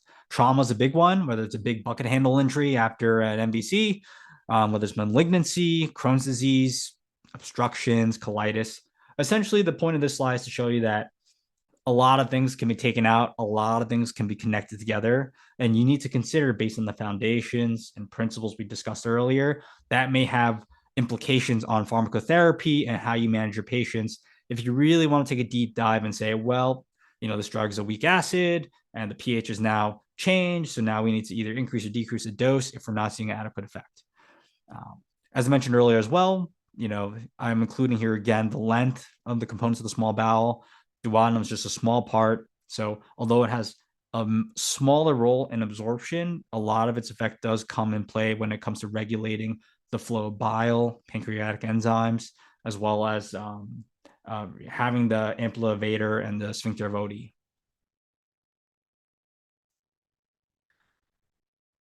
So to put everyone at ease here, there are certain medications that are just intrinsically less impacted by malabsorptive states. And these are essentially the opposite of everything we talked about so far. So, we were talking a lot about lipophilic medications. Well, drugs with the lower log P, we're talking negative values here, meaning that they're hydrophilic. They'll have, less likely you'll have to make adjustments for any procedure like that. In a similar vein, the same with the enterohepatic recirculation. If a drug is minimally metabolized by CYP enzymes located throughout the GI tract, and if there's minimal interaction with efflux pumps. So there's a list of these. In the ICU, we kind of like head to toe. So I'll present it to you in this fashion. So certain anti-epileptics, we always talk about levetiracetam as a very clean anti-epileptic. And look here, it's very less likely impacted by malabsorptive states, as well as some of our opioids that we commonly use, some of our antihypertensives, furosemide, levothyroxine, and thankfully a lot of our beta-lactam antibiotics, which many of our patients do receive throughout the course of their care. This slide here is just more information. I'm not going to go through it all, but just to let you know that, again, most of the data is from bariatric procedures, but based on the physiologic changes after these procedures, there's already some literature there to show you what changes you may need to make to optimize the dose and the kinetics of the medication. Some highlights here: omeprazole. Omeprazole is a proton pump inhibitor that is a prodrug that requires an acidic environment for activation. So in patients with the Roux-en-Y gastric bypass, if you remember, you just have the egg-shaped pouch of the gastric remnant. You have decreased parietal cells, decreased acid secretion. So you may need to increase the dose. How much you increase, I don't know. I think it'll depend patient to patient. But if you see a patient where they're really not responding and there's an indication for the proton pump inhibitor, you may be justified in doing something past the labeling of the medication. Things like warfarin here. After Roux-en-Y gastric bypass, you have decreased absorption. Think about it this way. After Roux-en-Y, we talked about it. There's just less surface area available. So when you decrease the exposure to the small intestine, there's just less absorption. On the flip side, you look at morphine.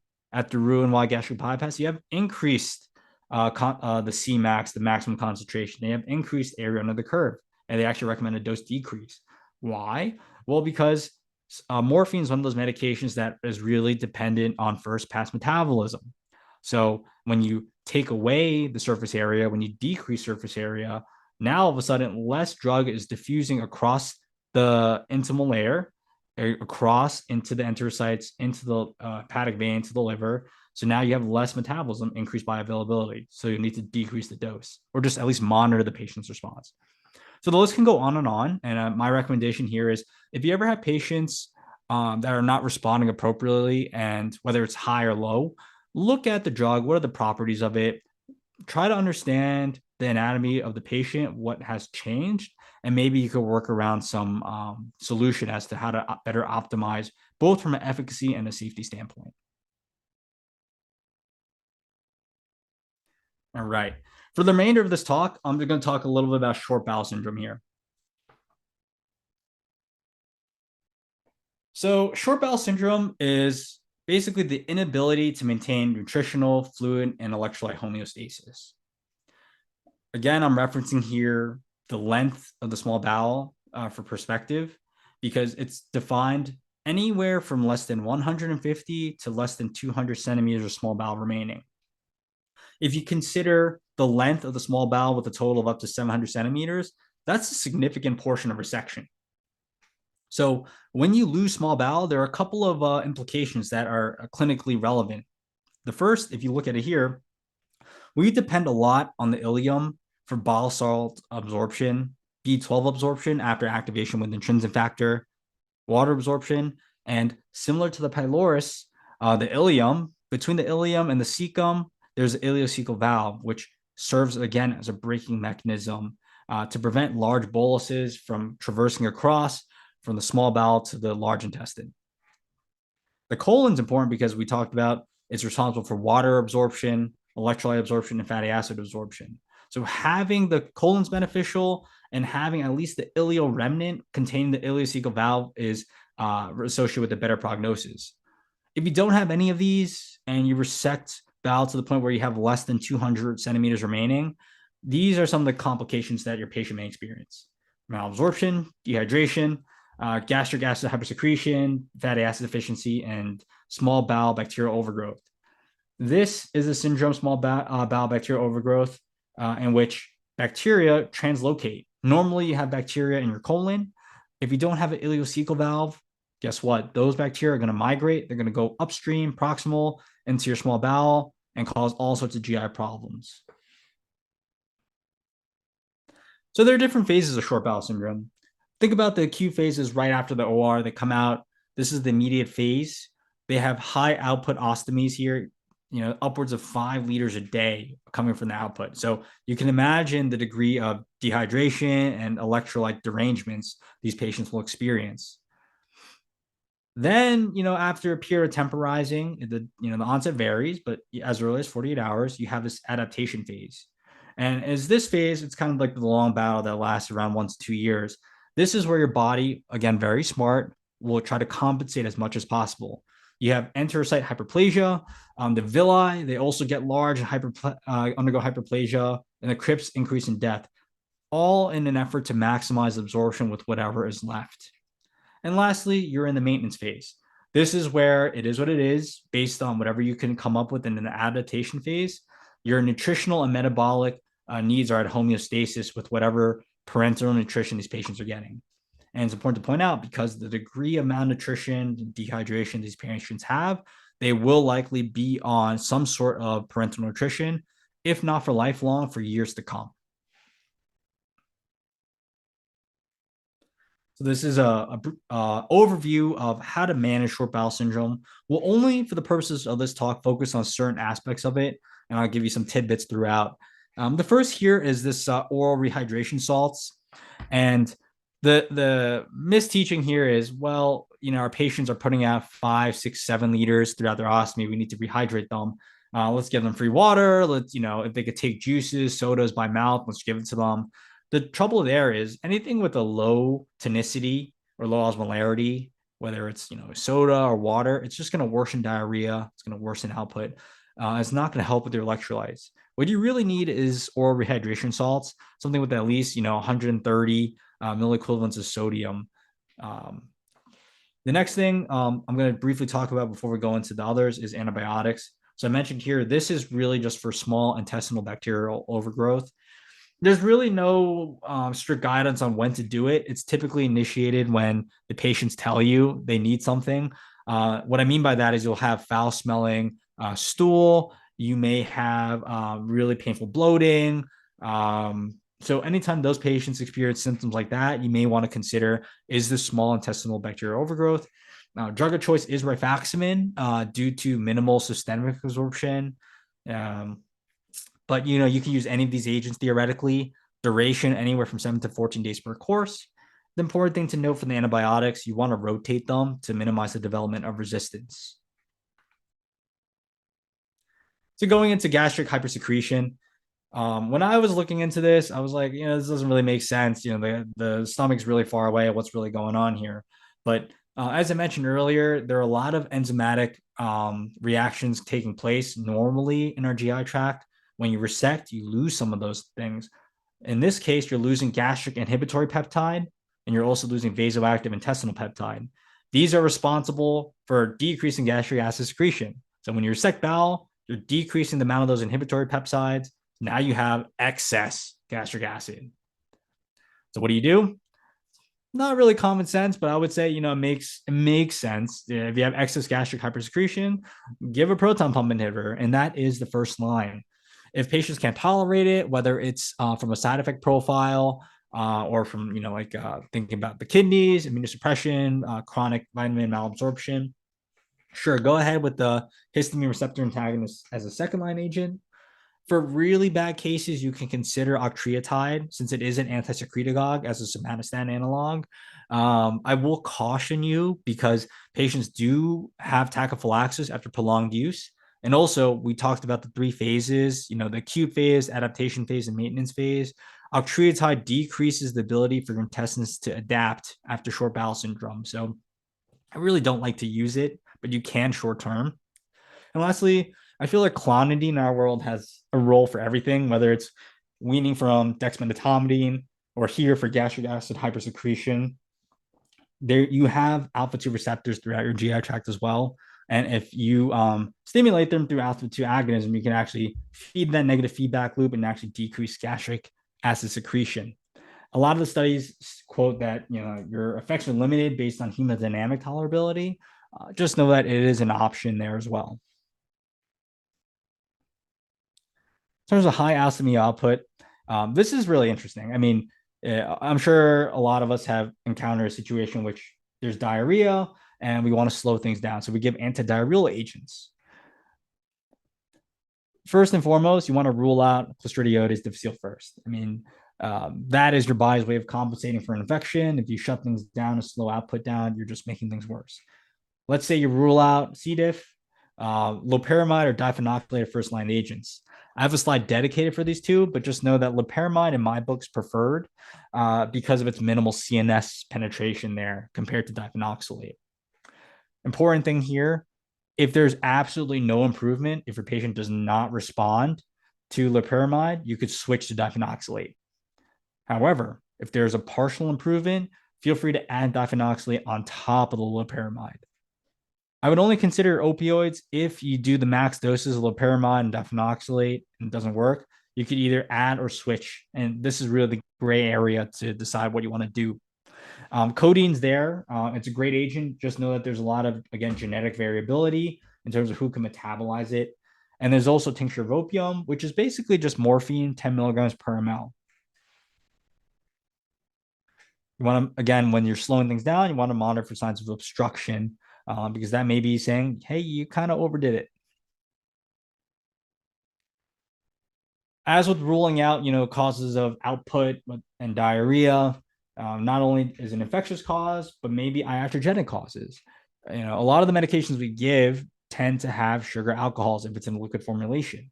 So all these sugar alcohols I listed here can lead to osmotic diarrhea. And in the table, I have sorbitol as an example and some of the common agents you may encounter that have sorbitol in it. So next time you're running into a patient with high ostomy output and you're saying, well, what can we do? We're kind of maxing out on our therapy. Take a look. Are you making things worse by the formulation? Depending on your access, this is one of the cases where I would advocate for just changing things back to tablets if possible and just having the nurse crush it for administration. This is the slide I promised about high ostomy output. So again, loperamide, I prefer it because it has less ability to cross the blood-brain barrier. The max dose is listed there. If you just pick it off the shelf in CVS or Walgreens, they'll say the max dose there. But because this is such a severe disease and patients tend to run into trouble, there are reports of going higher and higher in doses. A single dose of 48 milligrams, which is probably like the package or the bottle that you find over the counter in one shot, has not been shown to prolong QTC, despite the reported adverse effect of QTC prolongation with loperamide. So thank you for bearing with me so far. I want to point out this slide because this really ties things together for us. All that annoying physiology and the chemistry here. So I've encountered patients where we really can't control their ostomy output. We max them out on everything, we just have no success. I took a look at the literature, and there are case reports and case series of using these super high doses. One patient got 100 milligrams 4 times a day of loperamide and did fine, didn't die from torsades, did fine. And I thought to myself, why is that? How could anyone dare to do that? Which pharmacist dared to verify it? And then you think about it, take a step back. What is the physiology of the patient and what is the characteristic of the drug? So earlier I mentioned characteristics of enterohepatic recirculation. The three, they have polar groups, as a larger molecular weight, and it's lipophilic. Take a look at loperamide, kind of fits the bill. I'm circling here the polar groups here, things that have a charge that are willing to interact with the molecules, has a molecular weight of 477 Daltons, and is a log P of 5.1, so it's lipophilic. So loperamide is one of the drugs where, despite its low bioavailability, it undergoes significant enterohepatic recirculation. So normally, a lot of the dosing we recommend is based on the assumption that you're going to keep absorbing it after it goes to the liver the first time, and it goes right back to the small intestine. But when you disrupt enterohepatic recirculation, now you're having compromised loperamide absorption. So can you benefit from more? A lot of these case reports and case series are saying, yes, you can. I want to preface, I'm not advocating for you to go into work the next day and start 100 Q6 of loperamide. Just know that this is a principle I'm highlighting of you can consider pushing the envelope with these things considered, but you want to do it in a multidisciplinary fashion very carefully. Colorectal diarrhea, the main thing here is this. You have, after a resection of the ileum, you're no longer reabsorbing bile normally, because this is where bile is really getting absorbed.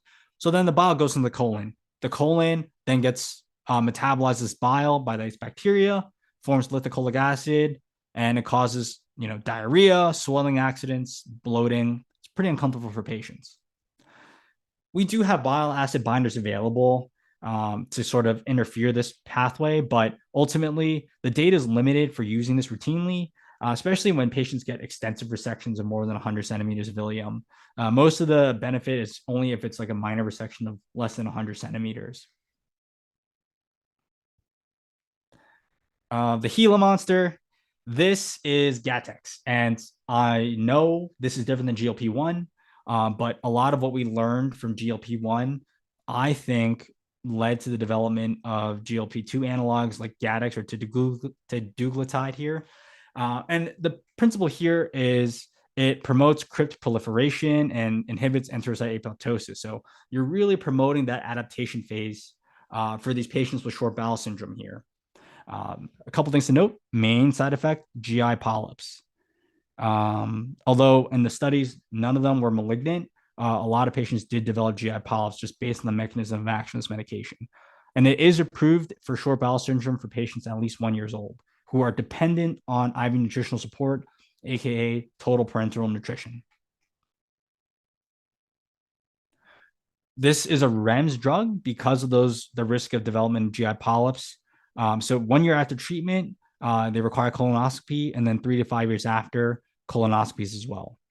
The monitoring daily, it's daily weights and checking for edema. Why? The ultimate goal of this is to decrease the amount of IV supplementation you need. So decrease the amount of TPN you need. The cost of TPN and ranges anywhere from $50,000 to $100,000 a year for patients. Not only that, when you overfeed patients with TPN, you can cause fatty liver disease. It's not great. So if you can decrease the dependency or the requirement of TPN, that's a big win. So you actually titrate your IV nutrition based on urine output. as well as monitoring weights and edema. If the patients are edematous and they're gaining weight, you might need to back down on your IV supplementation. So does this drug work? I think, yes, it does. If you look at the data here, 85% of patients had at least a 20% decrease by 6 months, and a quarter of them were able to be, liberated from IV supplementation altogether. And again, given the cost and the morbidity associated with parenteral nutrition, I think this is a huge win. Unfortunately, the time to response is variable. It could take weeks. It could take a year. It all really depends. I will say, though, if you look at it, if you're an insurance company, you'll want to see proof of that. And the prior authorizations you do every 3 to 12 months will require documentation of a decrease in your IV nutritional support. The kits contain, a solution for dilution as well as an active drug. Just know that because this is weight-based, patients who are more than 76 kilos need 2 kits per month. And the drug costs $300,000 a year. So, you could weigh the pros and cons if there's a patient assistance program available, whether or not it's worth the liberation from parenteral nutrition. I think it's a multidisciplinary discussion. Just know that there's significant costs associated with this. So in conclusion, we talked a little bit about the anatomy, what happens to the drug when you ingest it from start to finish. A lot of procedures that are done in the critically ill surgical population will have an impact on the kinetics of these medications. There's really not much we can do so far. There's no section in lexicon that says if you had a hemicolectomy, you should increase the dose by 20%. But I think that's a field that we should look at, or at least appreciate more as pharmacists, given that the prevalence of these things happening to our patients. And then lastly, there are a couple of modalities available for short bowel syndrome, Gattex or teduglutide being one of the newer ones available. So to wrap things up, we're going to go into a patient case, and then we're going to have some assessment questions after. So we have a 50-year-old male comes to your surgical ICU in septic shock. And this is after suture repair of a gastrojejunostomy leak from a recent Roux-en-Y gastric bypass. The patient's 120 kilos, normal renal function, and the medications are there for your reference. Nothing spectacular to point out, antibiotics, antifungals, and suppressors here. And this, for your reference again, is what happens in a Roux-en-Y bypass. So question number 1. Which of the following statements is not true regarding drug absorption after Roux-en-Y bypass? Does the gastric pH increase? Ionization of basic drugs is decreased, so absorption increases. How about ionization of acidic drugs is increased and absorption decreases? Or is the small intestine absorption minimally affected? Again, this is which of the following is not true?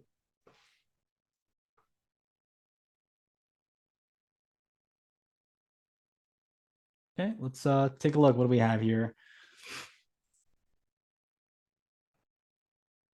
All right, kind of a mixed bag here. So I'll admit, I'm sorry. I'm not a fan of which of the following is not true, kind of negative questions here. But basically, if you think about it, looking at answer choice D, the small intestine absorption is significantly altered. You're decreasing the amount of surface area when you bring up that loop of jejunum for the bypass. So if the surface area decreases, your absorption will decrease.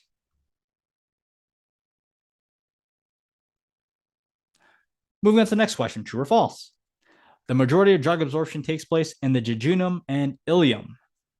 So I'm ignoring duodenum here. True or false?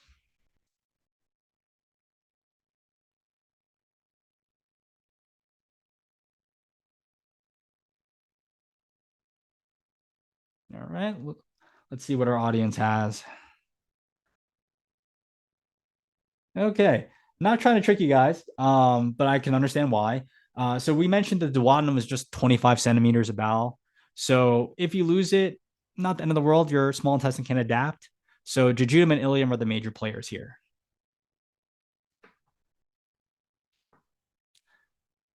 So moving on through our patient case, the patient now has an occlusion of their superior mesenteric artery, leading to ischemia. Your team takes them to the operating room for extensive bowel resection, and now only 100 centimeters of small bowel are remaining. So this patient has small bowel syndrome. Which of the following agents is recommended first line for the gastric hypersecretion the patient will experience?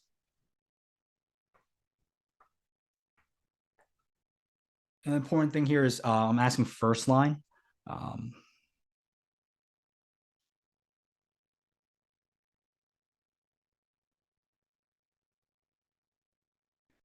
Okay, what do we have here? All right, great. I like it. Yeah, so the majority answered C for pantoprazole, which is a proton pump inhibitor. Octreotide, like I said, it can affect the adaptation phase of small bowel syndrome, so not the most ideal. And clonidine, lower in the list because of hemodynamic effects. So now your patient's ostomy output is consistently more than 2.5 liters a day. And this is after you start loperamide at the recommended maximum dose. The output has improved a little bit, but it's still at 2 liters a day.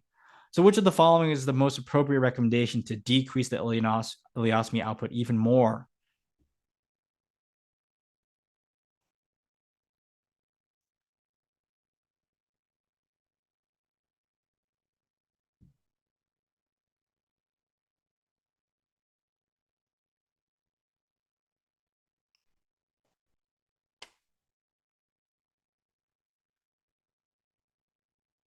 All right, let's see what we have here.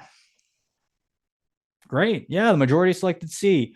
So when you have a partial response in your ostomy output, one of the things you could do is just add on instead of switching completely. Great.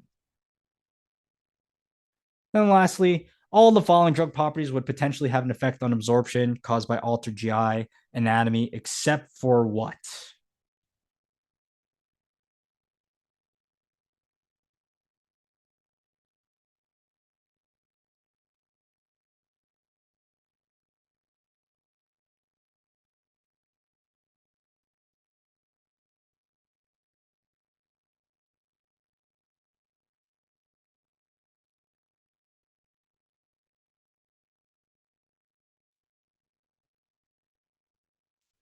All right, let's see what we got.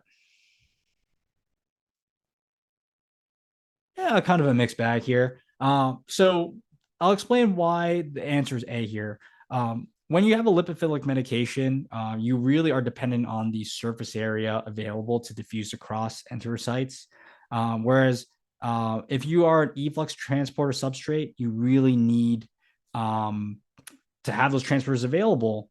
So, by having a hydrophilic medication, which is the opposite of lipophilicity with a low log P, these medications, like in that slide I mentioned, really don't get affected as much as our lipophilic medications would. Okay.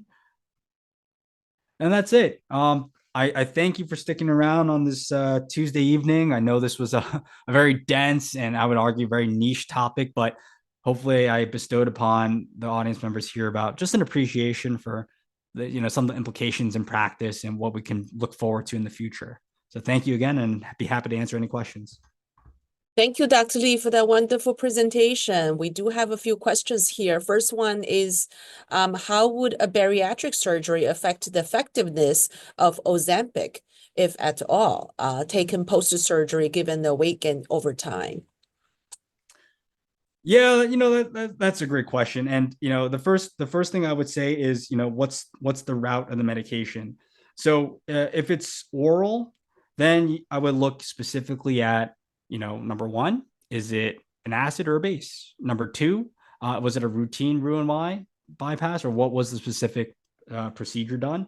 I would say if it's Roux-en-Y or a biliary pancreatic diversion with the duodenal switch, you will have decreases most likely in absorption just from that decreased surface area available in the small intestine.